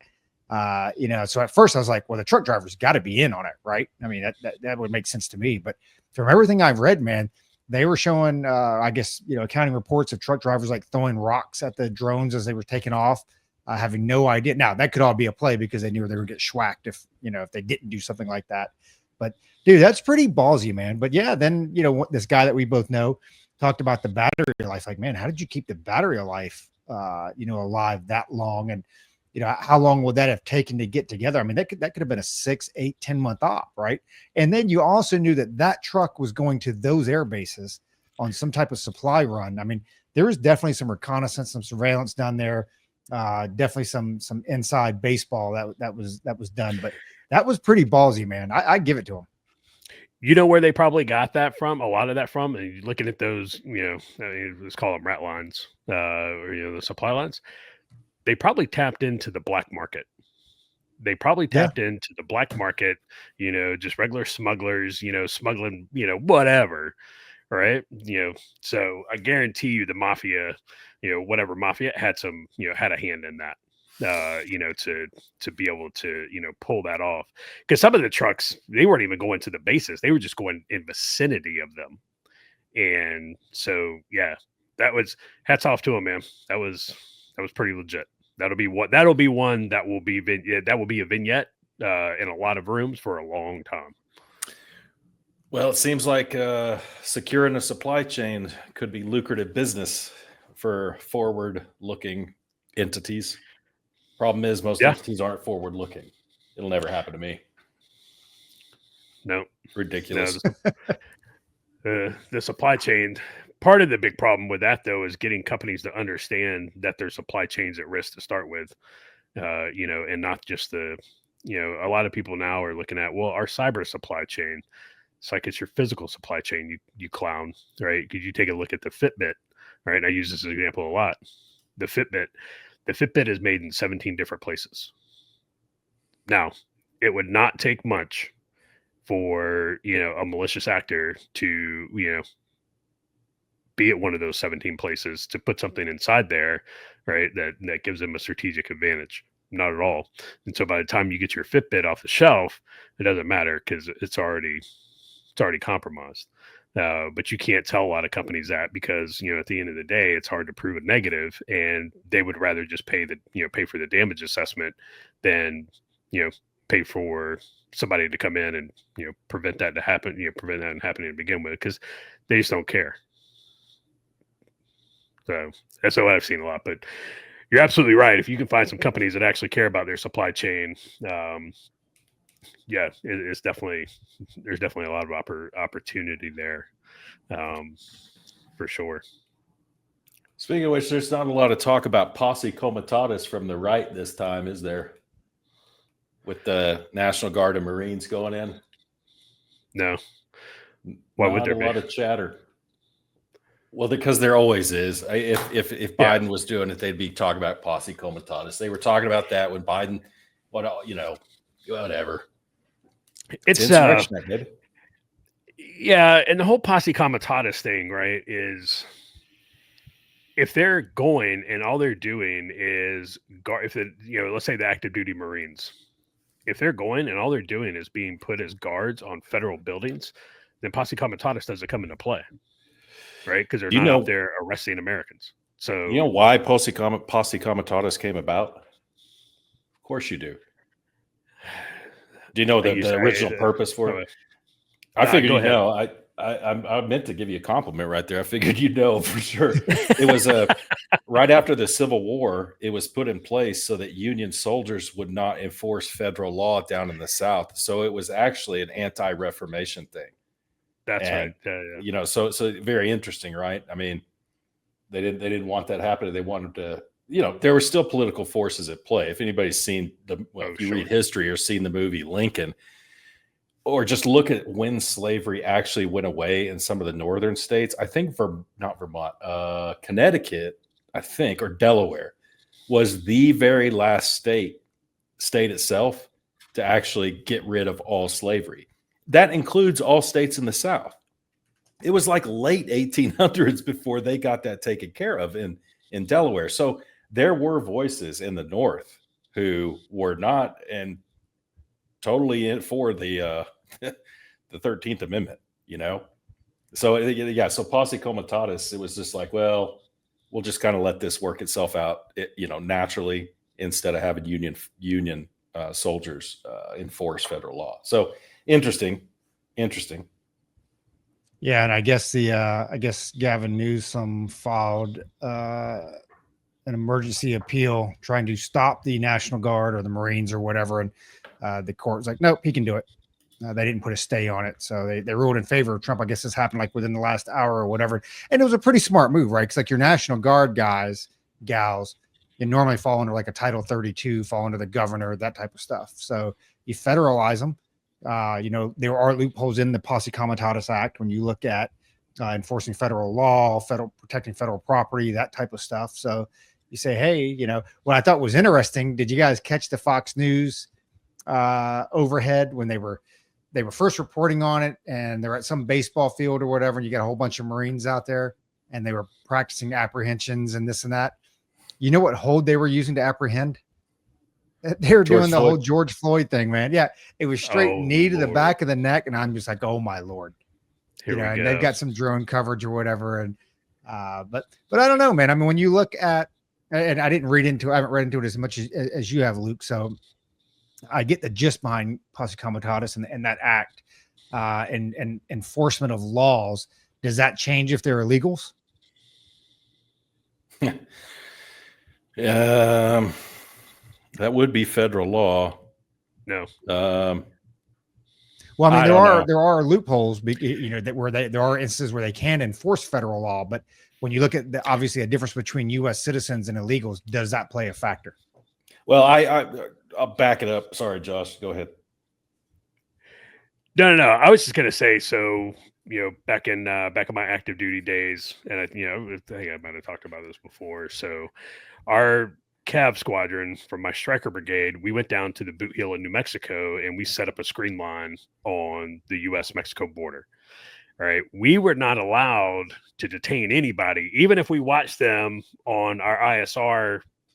Whether it's the LRAS or UAS or whatever, even if we saw them come from Mexico and cross the international border, we were not allowed to detain them. We had a CBP guy who was, who basically hung out with us next to our Stryker and everything, and whoever was up on the LRAS would be like, hey, I got a group of 13 at this grid, right? And the CBP guy would be like, all right, I'll be right back, and he'd jump in his truck and he'd drive out there and hem them all up. We weren't allowed to do it. And one of the things that we kept getting hit with posse comitatus, you can't touch them. As soon as they cross that border, they have to be treated like a U.S. citizen. See, as far as posse comitatus goes. Now, that was coming from pick your JAG officer, and Sure. based on the Navy JAG officer who just got outed on X, and his career is done. Take that for what it's worth. I may have to read up on that a little bit. I think I read up on it a few months ago, but I'm get old. What do you say? Your RAM is full, Josh? Yeah. If I take something out in, I got to kick something else out. The memory is pretty much maxed out. But I was reading up on, the legal opinions and stuff like that on as soon as someone is in the U.S., they have to be, they're afforded all the rights of the Constitution. I have never been a fan of that. I have never me neither. been a fan of that. Nope. Even if they're on an H-1B or whatever visa, long-term work, whatever. No, you are not afforded. I don't believe they should be afforded all those rights. I sound like a gulag guard myself saying that, I guess. But I really never understood that. Even when we were doing our CI stuff, because remember we were doing the investigations. If they're on U.S. soil until proven otherwise, you have to treat them as a U.S. person. I was like, well, I mean, I guess, but why? Yeah. Well, it's so you won't spy on a U.S. citizen, I guess. You don't want to take that risk, I suppose. Yeah, we wouldn't want to. That's the reason. Yeah, we wouldn't want to do that. We wouldn't want to spy on U.S. citizens. Oh, can you believe that? All the FISA stuff. That's one thing Cash was saying. He's going to go after the FISA abuses with the Russiagate stuff. So we'll see. I hope so. But I mean, there's far more FISA abuses than that. What is it? Something like 89 or 90 something percent were just rubber stamp. Yep. I want to see subpoenas and indictments. Like I'll be happy with subpoenas. And I heard that 4 staffers, and it's not necessarily everything Josh is talking about, but I heard 4 staffers from the Biden admin are, I don't know if they're testifying or what the deal is, but I guess they've decided to speak on, Biden's, mental decline over the last several years. And I don't know what they're privy to. I don't know if it's the auto pen, because now, I didn't even know this. I didn't realize at the time when we talked about the auto pen, I didn't realize there was more than one. There were like 3 or 4 auto pens, and they're like, man, they were just cranking these bad boys out as fast as they could on everything they possibly could. So it's like, hey, there's a lot of talk, there's a lot of rhetoric, but I want to see some subpoenas. I want to see some indictments, and if anything, right, even if you don't charge these folks or whatever, like, you need to make it public. Like, the American people need to see this stuff. And I think, again, you'll find the Democrats on the wrong side. It's like, what is it? Mayor Bass and a couple other folks, Maxine Waters. Don't believe your eyes. LA is really not rioting. That car is really not on fire. That guy really didn't throw a rock at, federal law enforcement officers or whatever. I mean, dude, it's insane. But like Josh said, I want to see that. And then going back, and maybe one of you guys know this, kind of going back to what Luke just said about the persons and U.S. persons, or I guess persons in general, once they cross the border, being afforded, all the constitutional rights. But I've actually done quite a bit of reading on like due process and how the Constitution defines that. And it's really not very clear. I mean, it's like, oh, well, you have due process clause, you have the 5th and you have the 14th Amendment or whatever. But to actually specify, hey, this is what due process is. I mean, really, the only thing, unless one of you guys know something different, and I know there's been court cases, but it's basically just like, hey, you just have like, procedures that you have to follow. Like, you have to go through some sort of legal process, as opposed to, I don't think it specifies anywhere any type of like judicial process, court hearing, that type of stuff. I mean, it can be as administrative as far as everything I've read, unless you guys know something different. I don't know. I do know when I did some research on it, it wasn't clear. I do know that. Yeah, I don't know. Off the top of my head, as far as that goes, I do know there have been some Supreme Court cases, that have come out and said, okay, the decision, people always refer back to the decision. It talks about what Luke brought up is their constitutional rights, even though they're here illegally and they're not American citizens, And some of that came through in, and I'm going to mess up this name, Zadavius v. Davisholds, that they're entitled to due process even though they're not citizens. Which I agree with you guys. If you're not a U.S. citizen, guess what? The Constitution doesn't apply to you. I'm sorry about that. If you want the Constitution to apply to you and protect you, then apply for citizen, become a U.S. citizen, and assimilate into our society. Then it'll protect you. But other than that, if you don't like it, you can pound sand and go back to your home country, wherever that is, and wave that flag, till you're blue in the face. So I'm I go with Luke. The Constitution's been dead for a very long time in this country, and so I'm completely okay with violating some of the constitutional principles to get it back in place. All right. Dude, because they're busy. There's a lot of gulag violating our rights. Exactly. Yeah. There's a lot of gulag guarding me. So that's that. There's that. I'm gonna tell a little story. And I think I told both of you guys already, but this is where it's very tough sometimes to be 100%. Obviously we support law enforcement. And I support everything ICE is doing down there, CBP, all that good stuff. But I was on a little birthday celebration not too long ago, and I drove across the border from Mexico into the United States, and it was a land border, right? So I go through customs, show my ID. I've got the whatchamacallit card, come through, not a problem.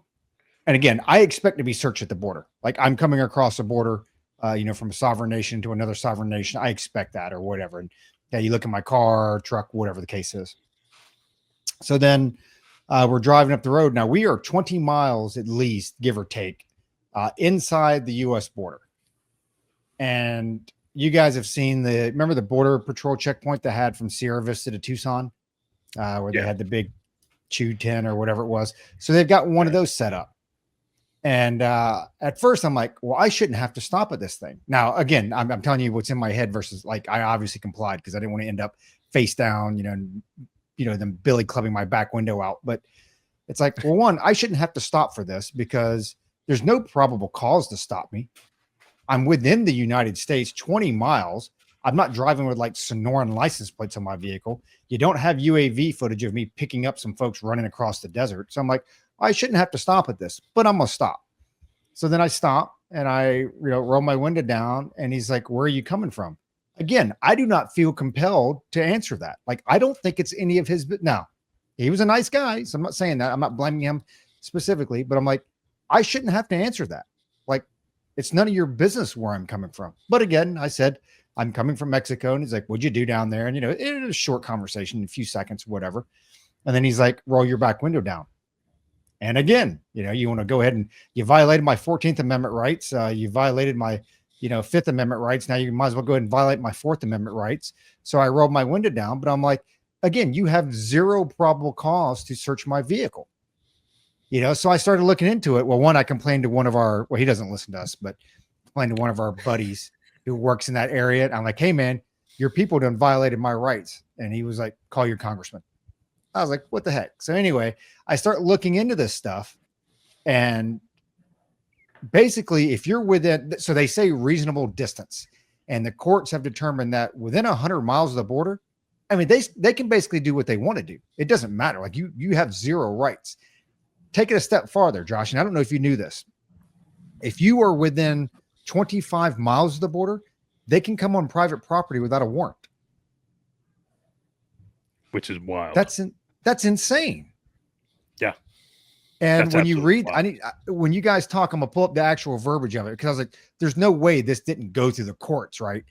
Dude, it went all the way up to SCOTUS, and SCOTUS was like, I think it was a 1976 ruling.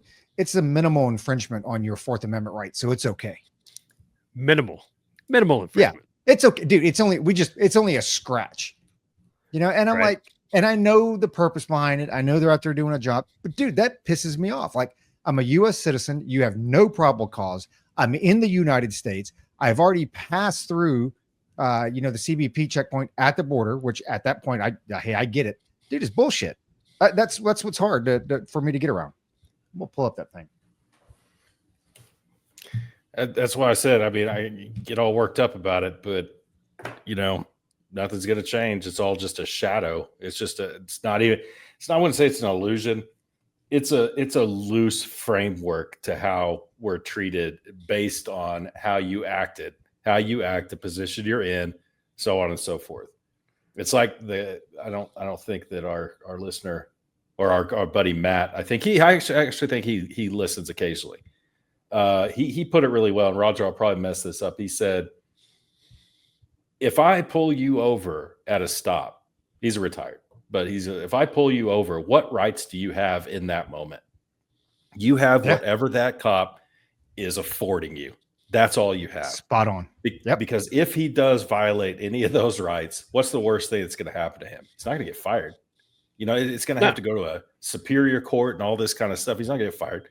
He's not even going to be put on administrative leave. It's just, you're afforded whatever rights they're willing to give you. That's it. I guess that's what I'm trying to say when I say it's just a shadow, a guideline, Yeah.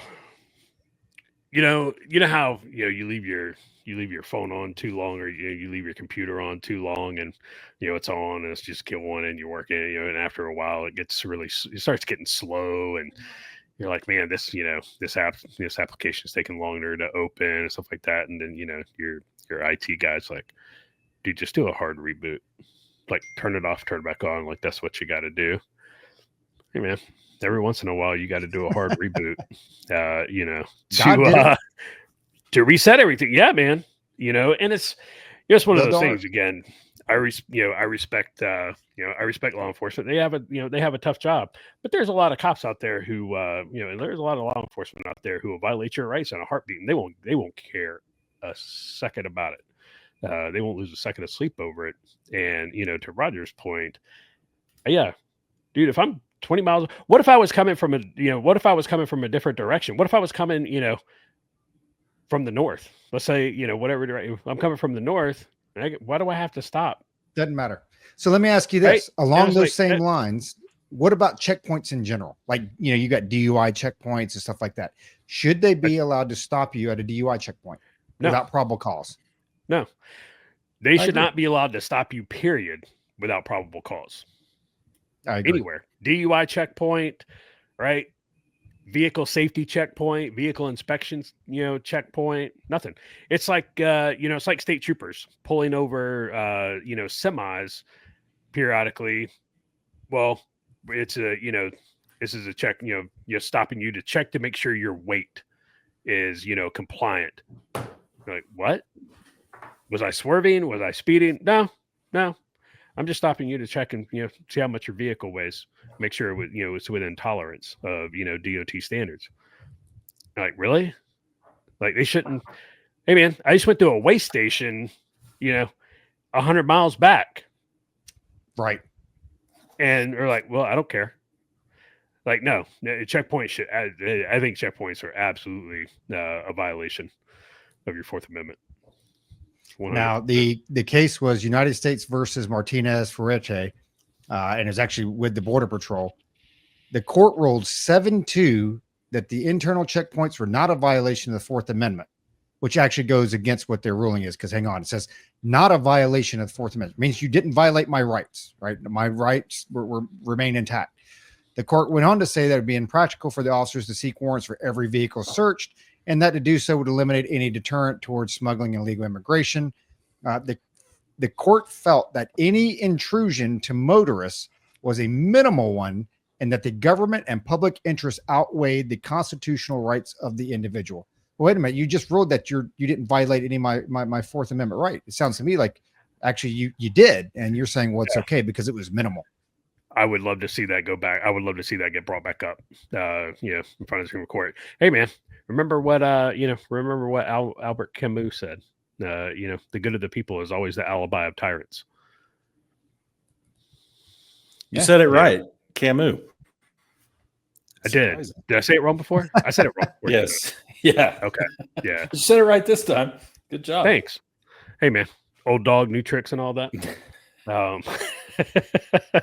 What if What if the cops set up outside, like across the street from a bar, and looking for people staggering to their car? They get in, start up, and Well, they are you have probable guys? cause. Then that's probable cause. Okay, just measuring your tolerance for probable cause. Yeah. No, if I see you come out of a bar and you're staggering and you get behind the wheel, that's probable cause. I'll get down with that, every day of the week and twice on Sunday. Me just driving down the road, that's not probable cause. So speaking of cops and stuff, I know you guys both have Apple TV. Josh, you haven't watched much of this stuff, but Roger, have you watched Presumed Innocent on Apple TV not yet. with Jake Gyllenhaal? First of all, I like him as an actor. I think he's good. That's pretty good, man. I recommend. But what I do not recommend is that movie Warfare. Holy crap. I was all excited to see it because it was about not Fallujah. What was going on at the same time as Fallujah? Oh, dang it. The Battle of Fallujah. There was, come on. Where were all the SEALs? It was the city in Iraq that was just as bad as Fallujah. I cannot remember. I'll take it in. What's that? Was it out toward Fallujah? Yeah. Crap. Yeah. It'll come to me in a second, and then I'll kick myself for not being able to remember the name. But it was about these SEALs that basically got cut off in a house in. God, dang it! I can't remember the name of the city. But, you're talking about Ramadi? Ramadi, that's what it was. Yeah. Oh yeah, dude. Ramadi was no joke. Yeah. So, I was excited to see it because it was like these are firsthand accounts of what happened as they remember it. So I'm like, okay, all right, let's see, and what I witnessed. If these guys, if this is their story, they handled themselves so poorly, worse than an infantry squad, a U.S. infantry squad. They handled themselves horribly. And it's just, I can't believe that's how it really went down. This was supposed to be a SEAL team. I think it was like SEAL Team 5 or something. I just couldn't believe it. I do not recommend the movie Warfare. I thought it was borderline just a bad movie. It horrible. And if you look at, if they really did handle themselves that way, it's no wonder that, that the Operation Red Wings, lone survivor, Marcus Luttrell thing went down the way it did. And I've been listening to a lot of podcasts where some people have been questioning how many Taliban were actually on their ass. And some estimates are 10 to 20. Now, he's saying there were 100, maybe more, between 70 and 100. But all this information coming out now, 10 to 20, which tells me their tactics were horrible. And I know that they were carrying way too much gear too. I know that. Way too much. And nobody knew they were out there, as we all agree. Nobody knew they were out there. So anyway, there's a recommendation and a stay away from. Since we're reviewing restaurants, we'll also review movies and TV shows. I don't recommend. I don't recommend the NBA Finals. That it's got the lowest rating since COVID. Wow. Did you see the? Who does what's her face? Angel Reese. Yeah, Angel Reese. You see, so I guess they played. Dude, I don't even know what team she plays for. She plays for Chicago, right? I think so. It's like Chicago Sky or something like that. Did you see the ticket prices of her game? Or I say her game, her team's game against Indiana without Caitlin Clark? No. $3. I thought what RG3 said about Angel Reese was hilarious. Did you see what he said? No. If you locked Angel Reese in an arena with a basketball court shooting baskets all night, she'd end up with 10 points and 10,000 rebounds.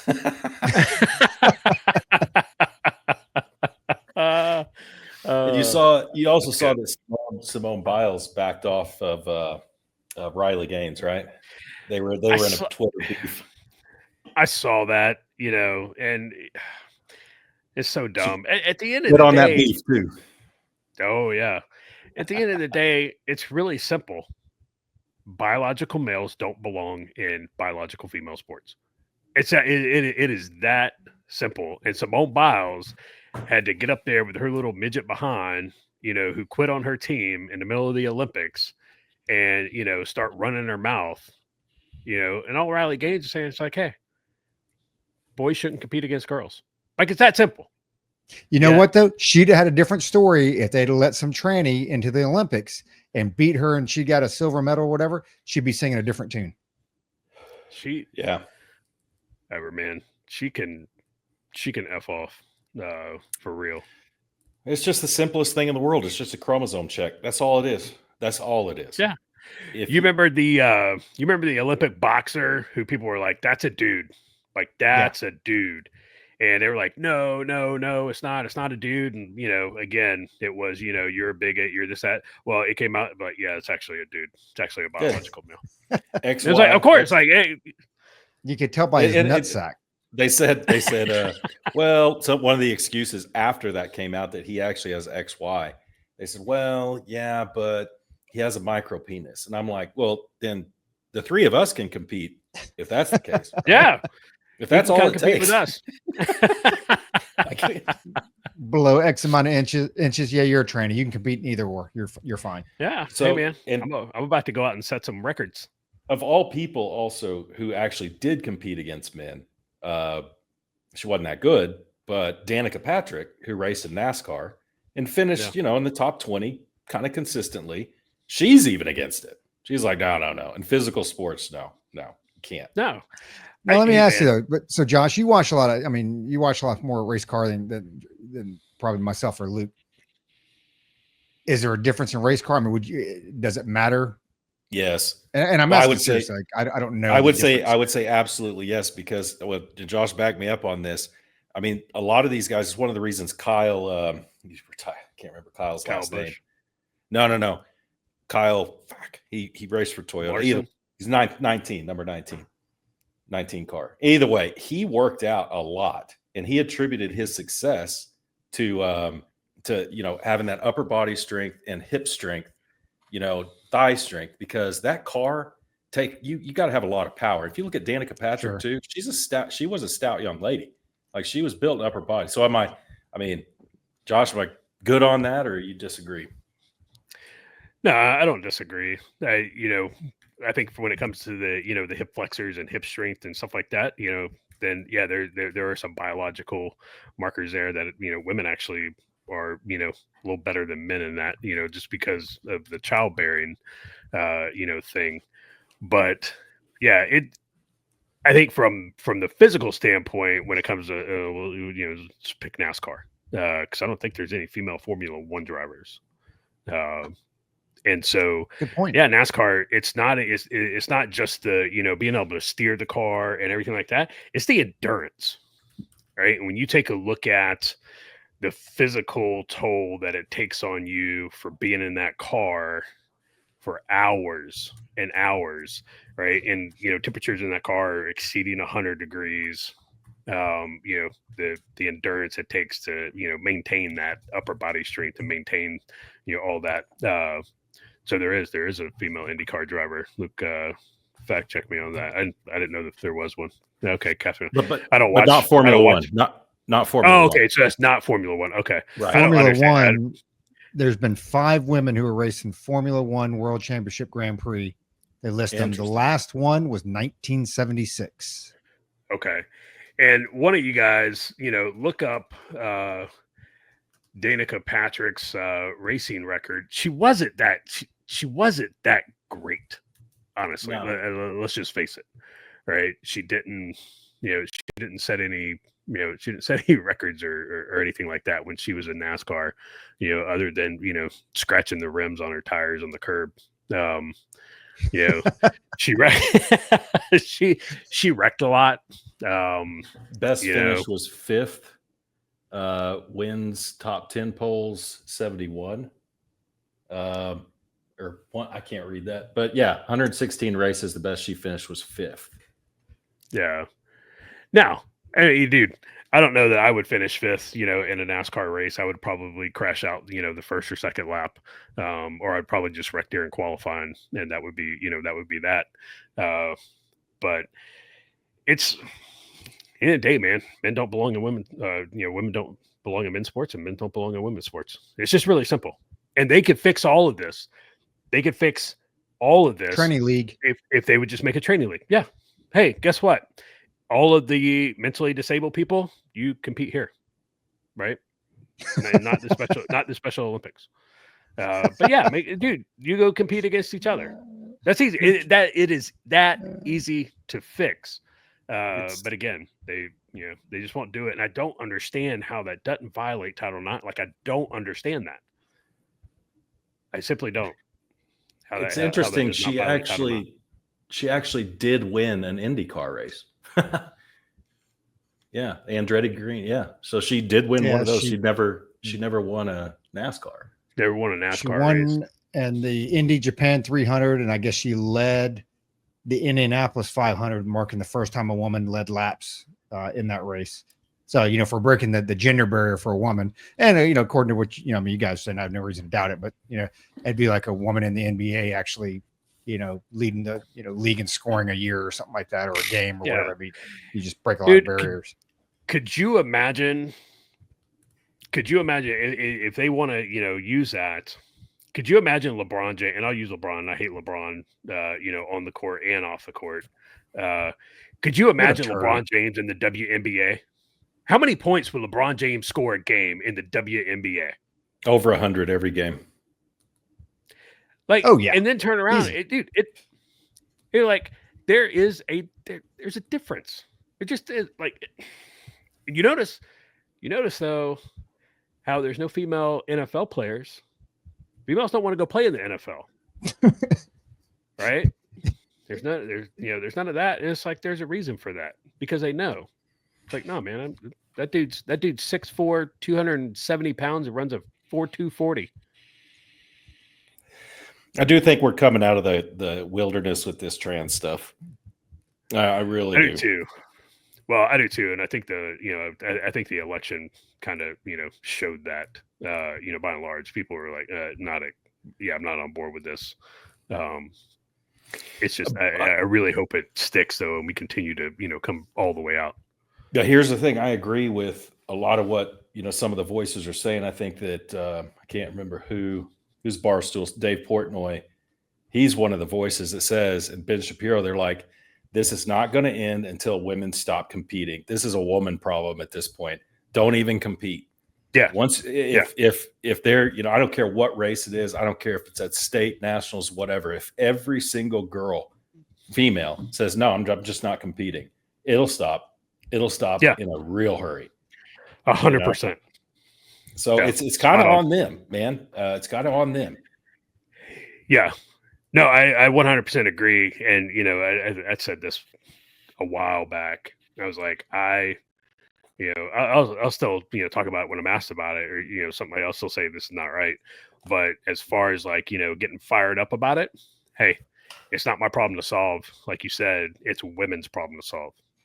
Is, you have the power to stop this whenever you want to.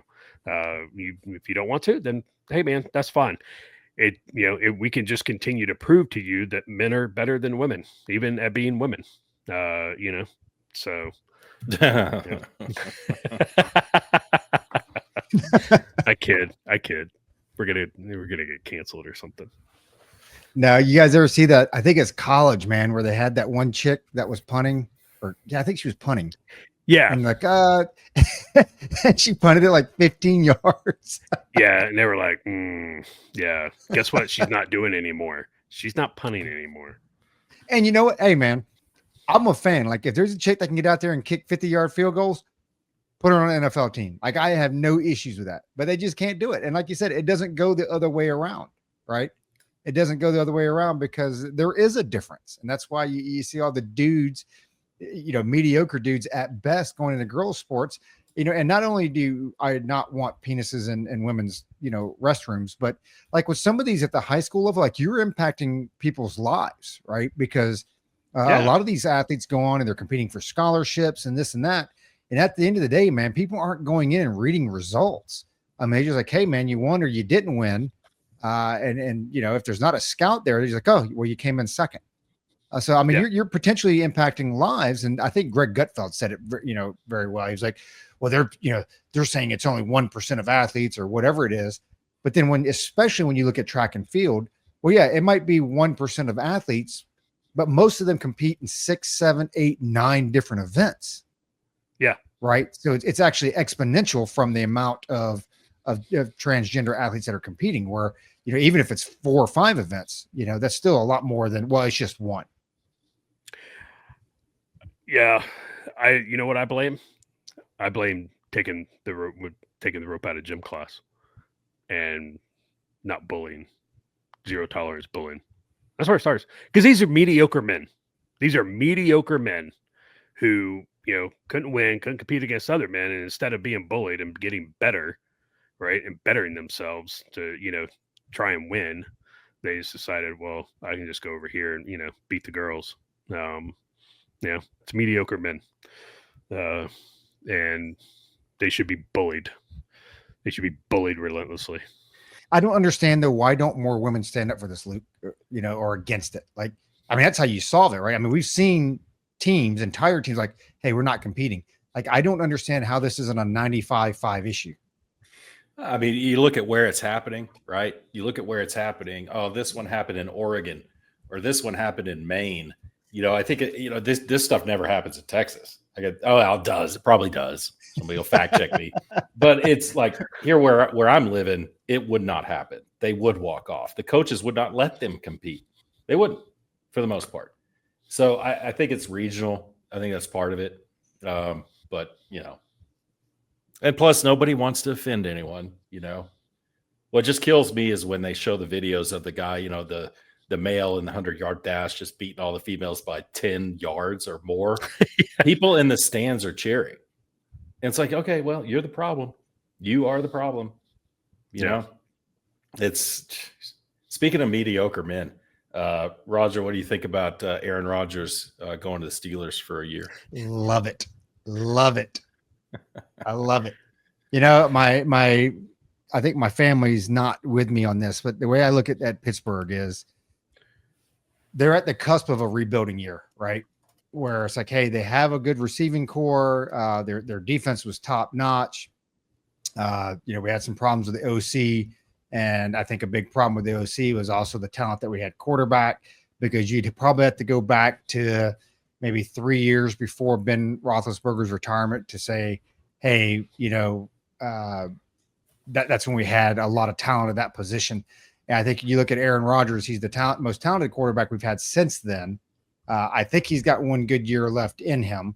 I think we had the defense to make a run. I don't think we're going to be Super Bowl contenders, but I think we can actually win a playoff game, which we haven't done in like 8 years or whatever. But the other problem that, something I don't know if Aaron Rodgers factored into this, because, the year before last, he tore his Achilles. It's like our O-line is not that great. And has not been great in probably 4 or 5 years. So I don't know if he factored that into his calculus or not. There's a lot of predictions that he doesn't make it through the season because our quarterbacks are known to take some hits. It's just kind of how it's been. But I think if he stays healthy, dude, and our O-line's able to protect him, like, we could have a good year, man. I think we could actually win a game, 2 games in the playoffs. Why did everybody, I was asking this question last week. They're like, oh, Aaron Rodgers, I hate Aaron Rodgers. When did everybody start hating Aaron Rodgers? What did I miss? COVID. During COVID. Yeah, it's COVID. There was one kid saying, oh, he's a whiner. I was like, what did he whine about? I haven't heard it. Of course, I haven't been followed football as much, but I mean, Aaron Rodgers used to be loved. I guess maybe him leaving the Packers is part of it. Getting hurt on the first play with the Jets. But you're right. I tend to think it's because of COVID. Dude was just completely demonized. And listening to him on Rogan, he sounds like a pretty sensible, funny, fun dude. Yeah, it was just all the COVID stuff, man. And I think a lot of that stuff was toxic, where people now, had they known, what was going on during COVID, they wouldn't give a crap. They'd be like, oh yeah, he's spot on. But when you look at all the fallout and all the vitriol on X and this and that about a guy who just doesn't want to take the vaccine, because I don't even think at the beginning, I don't think he was necessarily advocating that other folks don't take it. He was just like, I'm not taking it. And then I think he caught a lot of flack when he said that I'm immunized, so they were like, oh, that means that you're vaccinated.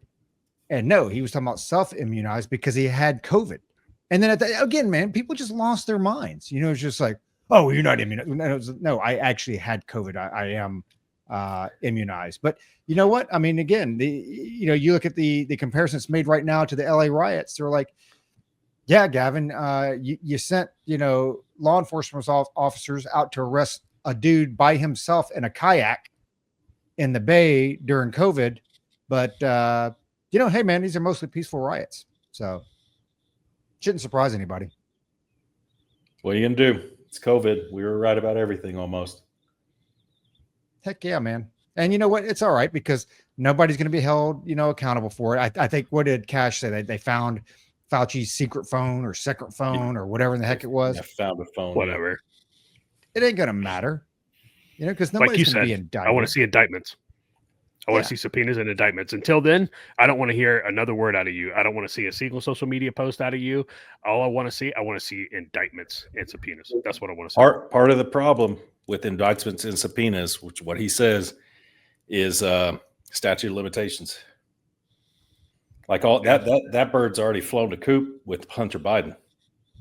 He's beyond statute of limitations. Whatever they found on that laptop, a lot of that stuff is beyond. So it is what it is. You know what there is no statute of limitations on that I guarantee is on that laptop? Espionage. Also, there's no statute of limitations on killing endangered species or raptors. Did you know that? Yeah, that's true. Yeah. Yep.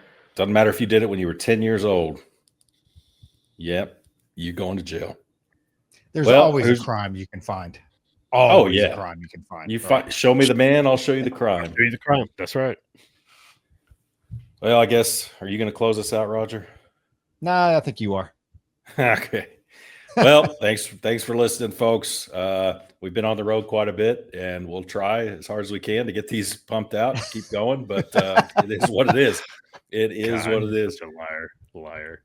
I didn't lie. I just said we'll try, and we do. We try. We just fail a lot. YouTube's going to label us as like misinformation or something like that. Well, it wouldn't be the first time. These are cheap fakes. Remember that? KJP, cheap fakes, whatever. So thanks for listening, folks. Until next time, keep your canteen cups full and tightly secured. Peace.